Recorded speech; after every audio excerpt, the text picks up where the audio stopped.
We know you understand because we never stop talking about it, that as you are living life, knowing what you don't want and knowing what you do want, you are asking, step one. And that Source is answering, step two. And then that all day we've been talking about how you have to get into the receiving mode in order to let in what you've asked for, that Source is already lined up. When you are in that receiving mode, so think about when you're in the receiving mode, how do you think Source finds a way of giving to you or others? Are you seeing any angel pipes? Is there a conveyor belt from heaven? Stand in this line. This is the receiving line. Step two is coming right down this pipeline right here. And you just stand right here with your little whatever it is and get yours. We're being absurd, we know. But it's not coming in like that. So how is it that the exchange is happening? Doesn't the good that comes to some come through others? We haven't said this in previous written books. We're just beginning to explain it to you here in the last 2 or 3 seminars, that when you've performed step 1 and now you are in step 3, often Source, your inner being, law of attraction, universal forces, God, whatever you want to call that consciousness, utilizes your open valve to give to others through. Doesn't that make sense? Haven't you been inspired in your giving? Haven't you been in the right place at the right time? And hasn't it felt so wonderful that you can't even begin to explain how good it feels?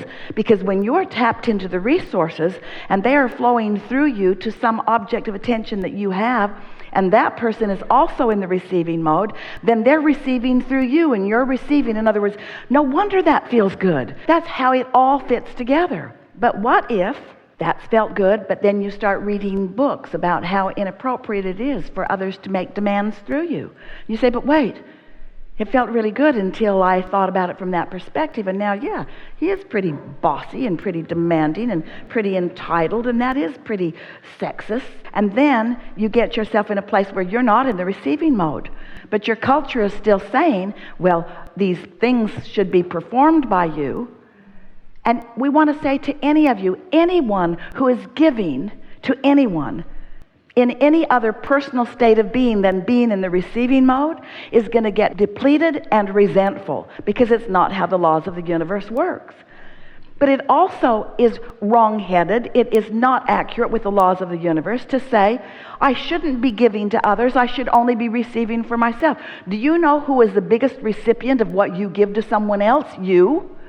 Because as it went through you, you benefited by it. In other words, that satisfaction factor is there.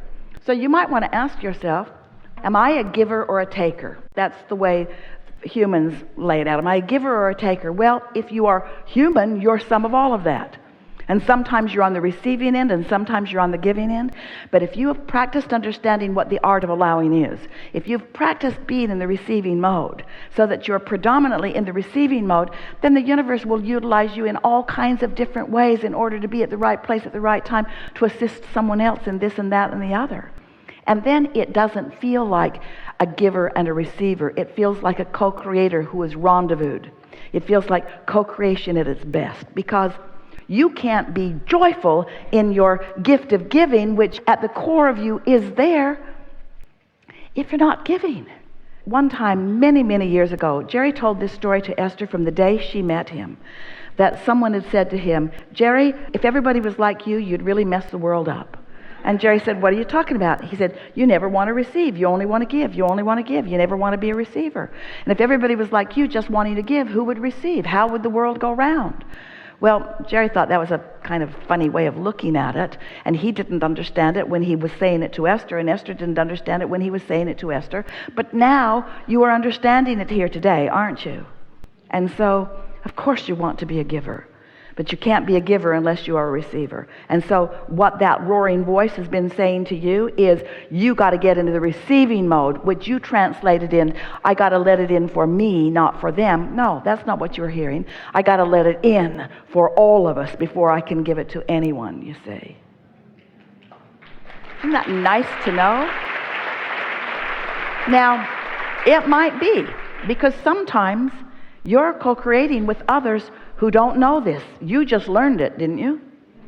So it's a pretty good chance that hardly anybody you know knows what you just came to know. So let's say that you're co-creating with someone who really isn't thinking about that, and they're mostly in the receiving mode. But let's say that you're with somebody who maybe mostly isn't in the receiving mode.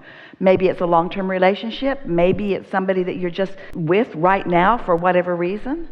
And that person, instead of being in the receiving mode, is in a demanding mode, in an entitled mode.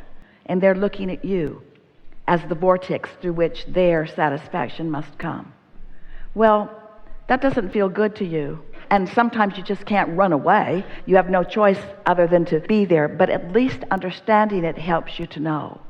And you can, it is our promise to you, no matter what's going on, you can, if you care enough, you can get into the receiving mode, and it will change the way things are happening for you. If you begin to notice that you're being taken advantage of, they will come in spades to take advantage of you, because law of attraction just has to line that up. If you have been noticing that you are in the receiving mode and that you are plentiful and that you have plenty to give and that you are replenished continually and it just flows through, then really only those who are a perfect vibrational match to all that you know will make their way into your experience. Really good conversation. It puts so many things in place. So sometimes you have conversations about your children, those greedy little children who seem to think that they should have everything that they want and they should have it right now. Well, they were sort of hardwired to believe that. But what went wrong is they believe that you are the vortex through which it all flows. And at first, you encouraged that because you liked that. It felt good because you loved those kids when they were little.